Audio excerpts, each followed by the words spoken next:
Hey everybody, this is Russ from Retro Game Core. Well, I finally got my Steam Deck in the mail, and this is the one that I reserved last summer. Now you might be confused because I've been using a Steam Deck in several videos previously. Well, the unit I've been using is actually from a friend, and he has the 64GB model here, the $399 model. And the one I ordered is the $649 one, which comes with a 512GB drive instead. So if we're doing the math here, that's a $250 difference between the units. And the thing is, for about $90 altogether, you can actually buy a 512GB drive and then install it yourself, which is actually what my friend did with his 64GB model. And so essentially for about $480, you can get a Steam Deck that has the same amount of storage as the $649 model. But that higher tier model does have some differences, and that's what I want to point out in this video here. What I want to do here is figure out whether or not it's worth it to spend $480 to just upgrade the low-end model, or just go all out and get the high tier model instead. And before we get started, one thing I do want to note is there's no difference between the performance with any of these models at all. It's literally just the storage, the screen, and a couple other things.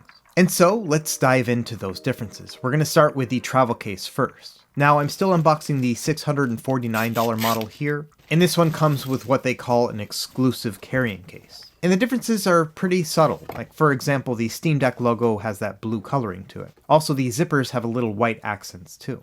And here's the 64GB model. It has black zippers, and then the logo is not colored and also is just kind of printed on, whereas on the high tier model, it's a little bit raised. Now the other difference comes from inside. The high-end model comes with a microfiber cloth, and then the materials inside the case itself are different as well.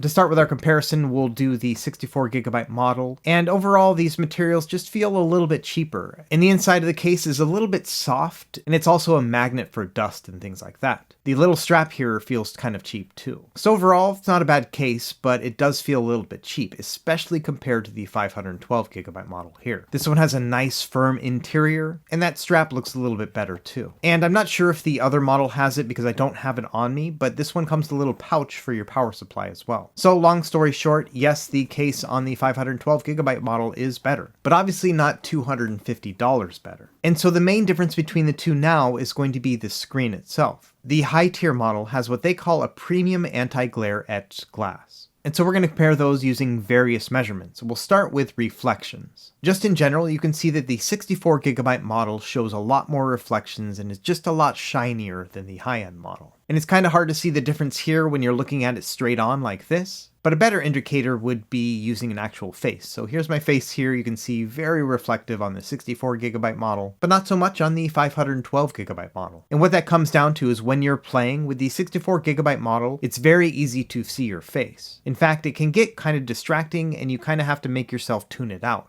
Meanwhile, in the 512GB model, it's very hard to actually find your face when you're playing. You might see that there's something there, but it's not like you'll be able to distinguish your features. And so in that sense, I do think that reflection is much better on the 512GB model. Now let's quickly talk about the overall brightness and dimness of these displays. Does the etched glass make any difference? And so it turns out that the 64GB model is noticeably brighter at the brightest setting than it is with the 512GB model. Overall, the light parts of it look a lot lighter, but at the same time, the darker parts don't look quite as dark either. And so what that means overall is that the coloring looks a little bit more saturated and rich with the upper tier, whereas the 64GB model just looks a little bit washed out in some places. Neither displays look bad, but when looking at them side by side, that's what I do see as far as a difference. Now if we turn it down to the lowest brightness setting, it's actually the same thing here. The 512GB model does get noticeably more dim than the 64GB model. And what that means is that the dark parts are a little bit darker and the colors feel just a little bit more accurate and rich. Now let's bust it up all the way to the absolute brightest, and as you can see here, yes, the 64GB model is quite brighter. So if you're going to be playing this in a high lighting condition, like for example outdoors or near a window, the 64GB model will probably look a little bit better. But I think in indoor lighting conditions, the 512GB model is going to look a little bit better. And so one last aspect that I want to look at is overall sharpness and clarity of the image itself. Does that etched glass soften things a little bit too much? And so the way we're going to measure this is I'm going to use a macro lens and I'm going to focus on the car itself. We'll start with the 64GB model. As you can see here, things look pretty sharp. The car itself is really well defined, especially if you look at the beams coming from the taillights or the spoiler. Now conversely, here is the 512GB model. This still looks pretty well defined, but it is definitely softer along some of those sharper angles. Here's a look at a still image from the macro camera, and as you can see here, the 512GB model is a little bit softer, and it just kind of lacks a little bit of that definition. But you can also see that the red is more saturated in the car, and the green of the landscape behind it is also a richer green too. So if you're looking for absolute sharpness, the 64GB or even the middle tier model are going to look a lot better. But when it comes to richness of color, I think the 512GB model is obviously better. Now another thing that really pops when you're playing a game is how clear and sharp the text is. And again, as you can see here, the text is a little bit sharper with the 64GB model. And of course, you're not going to be playing with your eyes this close to the screen, but all the same, that will make a little bit of a difference. Even to my naked eye, I can tell the difference between the 64GB and the 512GB model when it comes to absolute sharpness. But that being said, I can also tell the richness of the color between the two when I swap between them. And in that sense, I gotta be honest, the richness of the color to me kind of outweighs the sharpness of the picture. It seems a little bit counterintuitive because I love having really crisp images, but that overall balance of the color in the 512GB model just seems to be overall more pleasant to my eye.